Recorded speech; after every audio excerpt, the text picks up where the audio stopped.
नमस्कार। जनशोध न्यूज़ में आपका स्वागत है। मैं प्रदीप तिवारी। तो नीति आयोग की एक बैठक प्रस्तावित की गई, जिसमें मध्य प्रदेश के पूर्व मुख्यमंत्री और वर्तमान कृषि मंत्री श्री शिवराज सिंह चौहान का जबरदस्त जलवा देखने में आया। मध्य प्रदेश से एक और मंत्री और प्रदेश के मुख्यमंत्री श्री मोहन यादव भी इस बैठक में शामिल हुए, मगर जलवा रहा शिवराज सिंह चौहान का। शिवराज सिंह चौहान ने बहुत अधिक समय इस आयोग की बैठक को संबोधित किया और लोगों ने बड़े ध्यान से इसे सुना।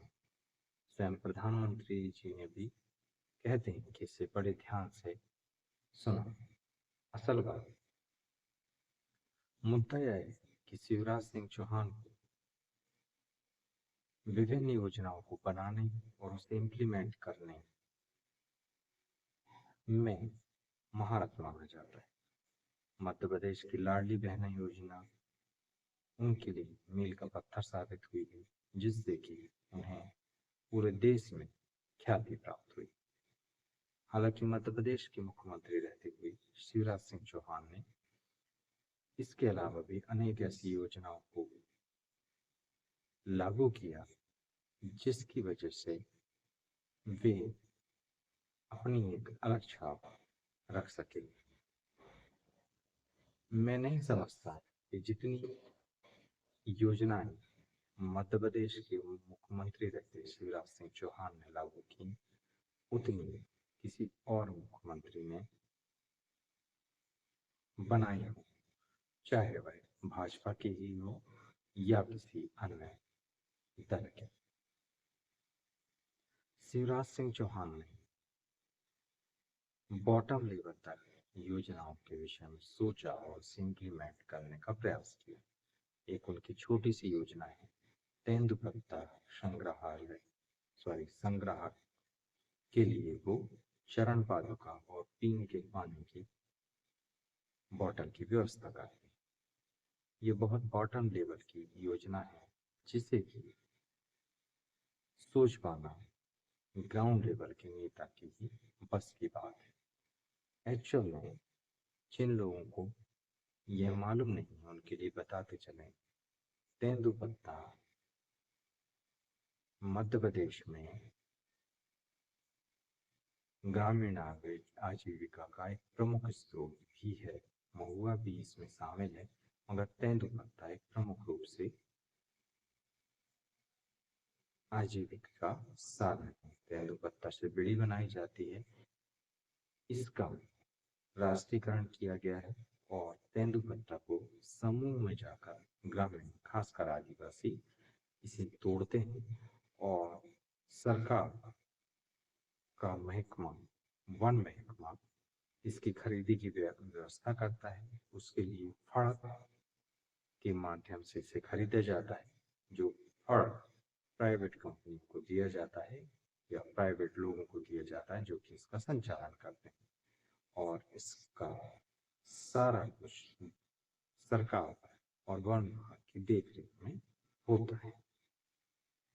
उनकी एक प्रमुख योजना बेटी पढ़ाओ बेटी बचाओ योजना भी थी, जिसकी वजह से वो रातों रात फेमस हो गए थे।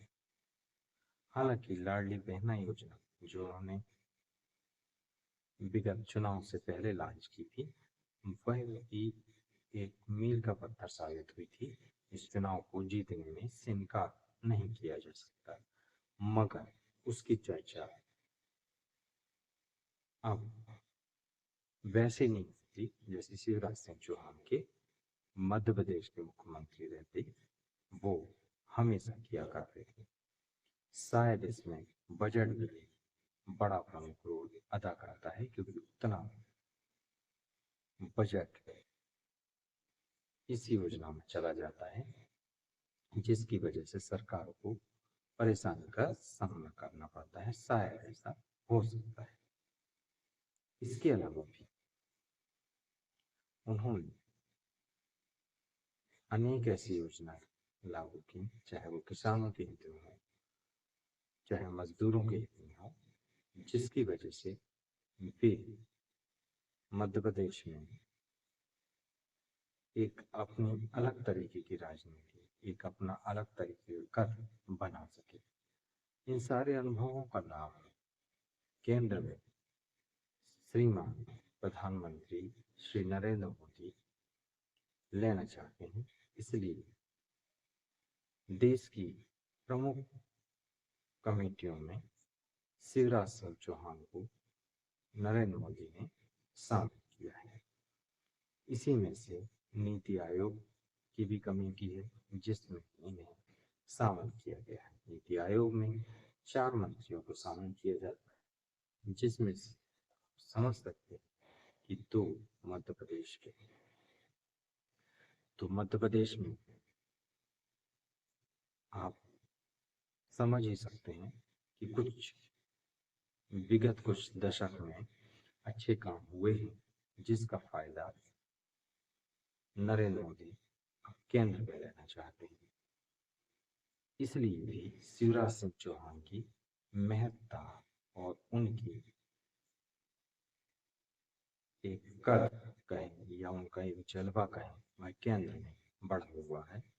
इस बार शिवराज सिंह चौहान के भारी मतों से जीतने की वजह से भी यह उनका कद केंद्र में एक अलग तरीके का है। इस बार जब वे संसद में बोल रहे थे, तो वहां भी स्पष्ट उनके तेवरों से नजर आ रहा था कि ये शिवराज सिंह चौहान आत्मविश्वास से लवरेज अलग तरीके के ही नेता है और अब इन्हें कोई रोकने की स्थिति में नहीं है, ऐसा लगता है। आने वाले दिनों में क्या शिवराज सिंह चौहान प्रधानमंत्री के दावेदार होंगे, ये तो नहीं कहा जा सकता, मगर हाँ, आज उनके केंद्र में एक मजबूत स्थिति है, जिसे सहज महसूस किया जा सकता है। बेखौफ पत्रकारिता और बुलंद आवाज को चुनना चाहते हैं तो लाइक और सब्सक्राइब करना ना भूलिएगा। देखते रहिए जनसूत्र। नमस्कार।